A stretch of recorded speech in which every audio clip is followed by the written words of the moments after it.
Hi, I'm Joel Mitchell of Prisms Resources. You know, it's almost a daily occurrence that I run into a vendor out there in the field that'll state something like this. You know, Joel, I'd love to take credit cards, but I don't get enough demand for it. The one or two times that a customer might ask me about it, I'm usually able to work out something else and get a check from them, or they'll come back with cash. And I say, you know, I can understand their frustration. Taking credit cards, signing up for them, you got annual contracts, you got equipment, you might have some infrastructure costs, like putting in a $40 a month phone line, that type of thing. And so I can understand why a vendor that doesn't get a lot of demand for credit cards might think that. But having said all that, I've always been a firm believer in make it easy for me to do business with you, and I will. And what I mean by that, if you put up any kind of roadblocks to the transaction or the possible transaction of a business deal, you're opening yourself to the door of losing that deal. And in many cases, you might not know that you've lost that business. Customer knows you don't take credit cards. They drive right on to the guy next door that will take credit cards. And you never know you lost it because he just drove right by. And so if I firmly believe that, I wanted to come up with a product that would give customers that really only need to take credit cards on a part-time basis the ability to do that. And so we did some research, and we came up with two products. One was called Square Up, and the other product was called Phone Swipe. And both products are very, very similar as far as their pricing and their models, it looks like, where they both have no annual contract, which is kind of a cool thing, so that you can try it out. But if you don't like it, you don't use it, you don't pay. They're both pay-as-you-go. So you're only charged when you use the product. There's no monthly service fees or statements or anything like that associated with it. And they both have what they call pretty decent rates for this kind of service, considering it's only a part-time service and there's no commitments for volume or anything like that. Where Square Up was 2.7. And so that means, you know, as a roofing contractor, if he wants to pull out his smartphone, because that's a smartphone-based app, they whip on the little device that goes on the top, and they both are very similar in that regard. He could pull his smartphone out, charge it up, and there'll be a 2.7 fee associated with that re-roof. Okay, so he could take a credit card for that. Or if it was, matter of fact, Phone Swipe would charge even less. You pull a smartphone out for that, and it would be 2.68. So you're going to get a little bit cheaper rate for, but both are competitive, nonetheless. And so, you know, in looking at this thing, we said, hey, this is all great. I had Wendy, my assistant, do one more thing though. Since both are very similar, we got to find some way to tip the scales one way, other than Phone Swipe being a little bit cheaper, of a 2.68 as opposed to a 2.7. So she did some research, and we started looking for customer complaints. And with Phone Swipe, she's still looking. But with Square Up, there's an issue with customer service. And matter of fact, I had her print off some of these complaints, and she's still looking. If she finds some for Phone Swipe, she'll print them out also. And so with that, I want to read a couple of them so that you have an idea of what some people are experiencing out there in the world when they're utilizing this product. This first one is a business owner that signed up for Square Up at the beginning of August. And she states here that she runs a smoke shop. Some kind of tobacco place, I'd imagine, or something. I'm not sure. She says, you know, I signed up at the beginning of August, and for the first week, all the transactions were deposited into my account the very next day. I was very pleased with the service and real happy that I had decided to use Square Up. Unfortunately, things soon changed, and she states here that on August 23rd, her nightmare began. She took a look at her bank balance and had noticed that Square Up had not made a single deposit in over a week, and states that she was now $8,300 behind in her deposits that were owed to her by Square Up. States that she got no emails about this, no transactions. She emailed them, tried to find out what was going on, was not getting any response as of this writing that she had here, and no response via phone. Very frustrated, states, hey, she's got payroll payments coming up, she got rent that's due, She really doesn't know how a business could tie up her cash this way. And quite honestly, I tend to agree with her. I think that is nonsense. Um, Business owners need to be contacted. Um, there could be a very legitimate reason for this, but without any two-way conversation going on, all you're going to do is get a business owner that doesn't know what's going on, and they're only going to assume the worst. So let's take a look and see if we've got anything in the inbox for phone swipe. No, not yet.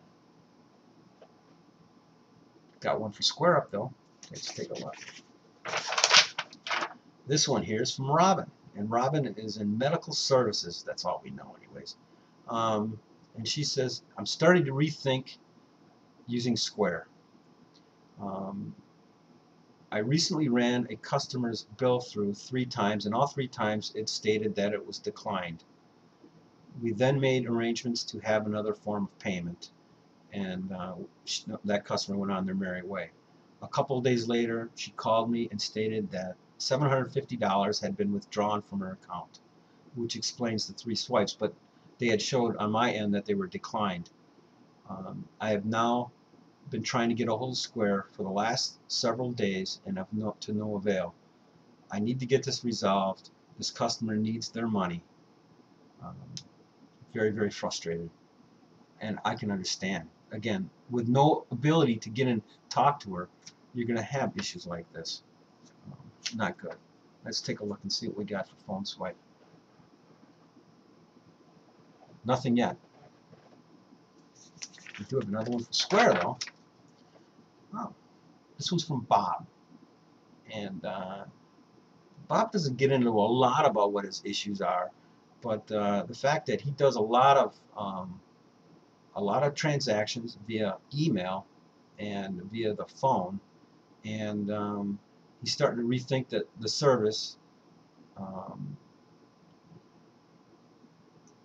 He had an issue. He tried to call him, couldn't get him on the phone. Just generally frustrated, and that's about all he states. He does ramble on a few other things, but I'm not going to get into those things. But it's just another customer that is just unhappy. That's unfortunate. We don't have any more here yet for phone swipe, but I got another one here for Square. And this is from Devin. He's a small business guy. Devin says, I signed up for Square. Within 2 days, the device came in from my smartphone. I was very, very excited. And that's when the air got let out of my balloon. I had forgotten my password, so when the app loaded, it asked me for a password, and there was a button that says forgot password, and I clicked on it, and it stated that it was emailing it to me. And to this day, I still can't use the product because I never got those emails. And I'm like, wow. And again, with no phone numbers to contact Square or no easy way to talk to their customer service, this issue can't be resolved. And so here we got a customer that's excited about using the product but can't. So, you got any here for a phone swipe? No, not yet. Hey, Wendy, let me know. I'm almost done here. If one comes in for phone swipe. I got one here, though, for Square, and this is a good one. This is from a small business owner in San Francisco. And he says, let me explain how I resolved an issue with Square. He goes, Square was holding $4,500 of a $6,500 transaction. And I emailed them every form of documentation that they required to prove that the transaction was verified. Sounds like he did get a hold of somebody, and they came back to him and they says, we got the documents, but we're still going to need to hold your funds for 30 days. The guy didn't take that very lightly. And here's what he did. He goes, the next day I proceeded to post on their Twitter and Facebook page every 15 minutes that I considered them a fraudulent company for doing this to my business. I also filed a report with the FBI's White Collar Division in San Francisco and filed an additional report with the FTC. Because And there's good news here. To my amazement, the very next day, I got a call from a Square supervisor stating that my funds would be deposited in my account the very next day. They also raised my limit. Must have been the reason why he was being held the money. Um, you know, it's unfortunate that a business owner has to go to that length to get customer service. But that's not a business that I want to go with. So now you know what we went through when we were evaluating a couple of companies in order to bring on a good product for our customers, whether it would be Square or Phone Swipe. We ultimately, as you probably obvious from what we found, decided to use Phone Swipe. First and foremost, they got 24/7 phone support. They offer a very good product, and they pride themselves in taking care of their customers just like we do. Our customers, if they got an issue, they know how to get a hold of us, and we are not going to hide. And the good news here is we have no reason to hide, so there's nothing to hide from. So if you're interested in accepting credit cards and you want to try it out without no obligation, go ahead. There's a button, looks just like this, right below here. Go ahead and click on that, and that'll take you access to a form that you fill out. It's a one-page form. Fill it out, hit send, and within a couple of days, your magic device will come for your smartphone, and you'll be on your way. If you got any issues installing or doing anything, we'll also get a phone number to you right away so you can call us, and we'll talk you through it and make sure you're satisfied. With that, that's the end of this product review, and have a blessed day.